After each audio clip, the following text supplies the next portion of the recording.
So we move on then to the characters, because you could get a question on characters, and this is probably going to be the longest part of this video, but it is well worth remembering when you actually come to planning your essays. So George is seen as caring to Lenny. He obviously has a dream himself. He gets annoyed quite quickly and thinks about another life when he's looking after Lenny. He's smart because he actually dictates all of Lenny's movements and makes sure that he's got a plan B, so Lenny knows to go to the brush. He's cautious when he actually meets Curly for the first time, and he knows it's not going to be something very good for him, and cautious also over Curly's wife. He's needy at times as well, and we can see that in the times that he actually hangs around with Slim, and the conversation he actually has with Slim is kind of, it's not like how he talks to anyone else. So obviously we know he has a need as that, and it's not being, the friendship need anyway, is not being satisfied through Lenny. We know he can do the right thing even though it's difficult. Obviously he has to shoot his friend, and obviously he goes through the idea of losing a friend, or maybe it's a burden. Obviously that's open to interpretation. And then at the end, and this is another actually rendition of how it could be, he actually finds a soulmate. So obviously that's down to interpretation. Moving on to Lenny then, obviously Lenny's got a really weak mind, and it's actually shown by the fact he can't remember anything. Obviously he's in for the dream, and this really means a lot to him, and you can actually pick that up from the repetition of how many times George actually says it to him, and how many times he wants George to say it to him. He's got a very strong body. You can see that the way he actually bucks Barley, and the way he obviously crushes Curly's hand. He doesn't understand some very simple things with regards to remembering when to talk, when not to talk, etc. And obviously that's a huge problem for him. He's attracted easily to pretty things and soft things, etc. Obviously just like a child, and obviously that represents his baby-like qualities. He needs George desperately, even though when he has some sense of pride at one point when he actually says, I'll go off and live in the mountains. And maybe also this is quite a sad thing, because he actually knows it's a bad place for him. He actually tries to get out of it. He says to George, this is a bad place, when he actually first sees Curly. He wants to go, but then George kind of doesn't go with it, obviously because they need the money, etc. So in this kind of, it's like a really small white flag being waved there by Lenny. He wanted to get out before all this happened, but nothing, fate obviously was going to conspire against them. He loves the simple things, as mentioned again, and obviously that gets him into trouble with the hair, and he's a killer, an accidental killer all the way through, but a killer nonetheless, and obviously that's been signposted the whole way, so there's a lot to mention about him there. Curly's angry, obviously. We see this from the way he's always stomping around looking for people. He's violent. Obviously we know this because he saves one of his hands for his wife, which is probably a reference to slapping. He's not really a man, and obviously that's an interpretation really, because obviously he's still living at his parents' place. Basically he doesn't know how to treat his wife properly. He doesn't actually know how to communicate properly with other people, not like Slim does, and maybe he's jealous of a lot of other people, and that's kind of in the shadows of those people. So he's in the shadows of Lenny strength wise, and he's in the shadow of Slim in terms of authority, and obviously in the shadow of his father in terms of making something of himself.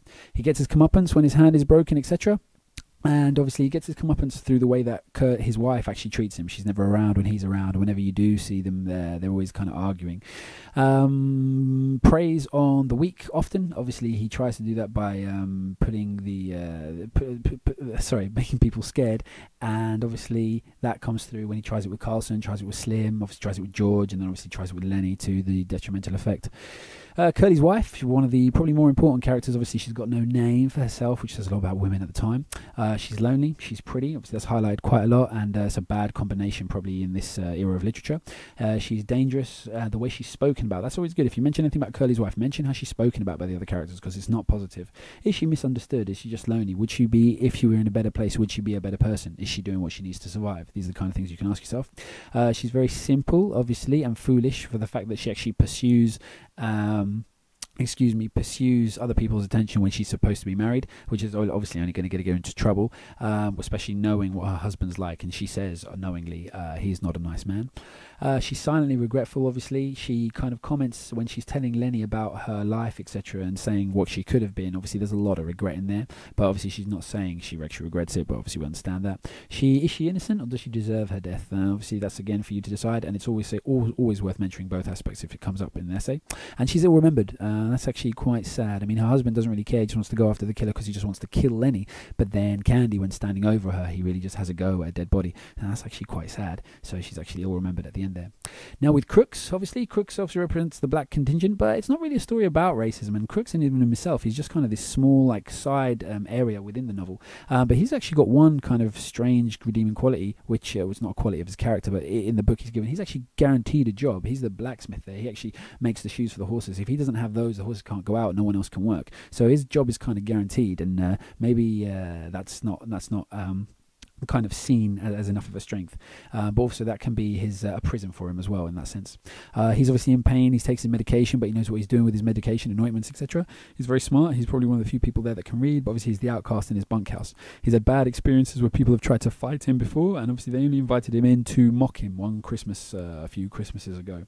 His slim hope of actually being part of something is actually dashed when obviously Curly's wife comes in, and Curly's wife ends the dream, and then he just quickly shakes that back. And that's actually another interesting about Curly's wife. She ends the dream literally for Lenny and George and Candy, but then she ends the dream in another way for Crooks, just by reminding him of his position.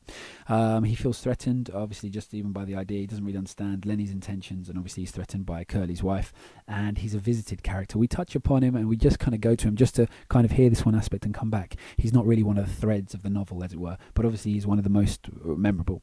So then we come on to Candy. Obviously he's very likeable at the beginning, obviously very friendly to George and very helpful, and obviously he's got similarities to his dog. Obviously his dog's mangy and old and decrepit, and so is he, and basically you can actually see the dog as a metaphor for him and how his life's actually going to be shaped. He's lonely, and then he's bereaved in some ways because of his dog when it's actually taken away from him, and then he goes into this catatonic state where he just kind of lays on the bed for ages, and then he's offered this hope that he actually overhears, and then the world is just brightness again. And that's actually a really interesting concept. It's just these ideas, and obviously the American dream is probably all about just an idea, but it's when everyone's offered these ideas, that's actually what makes them feel like they can do and achieve and actually stretch and go somewhere. And it's just nothing actually changes very much from when he's offered this hope to when the hope is dashed, but obviously the way they can talk about it's gone now. In fact, if you wanted to look at it another way, it's actually quite a happy ending. George loses Lenny, loses his burden. He finds a good friend in Slim. Candy still got his money, still obviously got the opportunity of the ranch. So there is that way of reading it, but I think people will call you quite cynical if you try to just wipe over Lenny that way. He feels included when he actually makes those two friends, so they're kind of like a triplet then. He finds the body, and it's really important that he actually finds the body, because there's not many other characters that could have found the body that would actually give us the space and time to go with what we wanted, to get a reaction, an honest reaction about the breakdown of the dream, and obviously then something that actually goes and allows Lenny to be killed in a humane question mark way. And obviously he has his hopes dashed when he finds the body.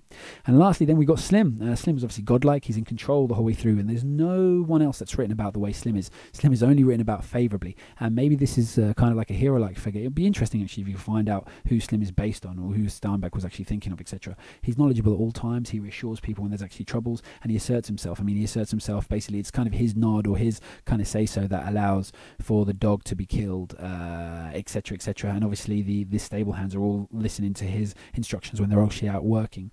Now at the other end of the spectrum on the barn on the farm from Crooks, he's got a guaranteed job as well, and obviously that makes him very important, and obviously they maybe have a mutual respect for each other, and we do see them kind of interact with each other with respect.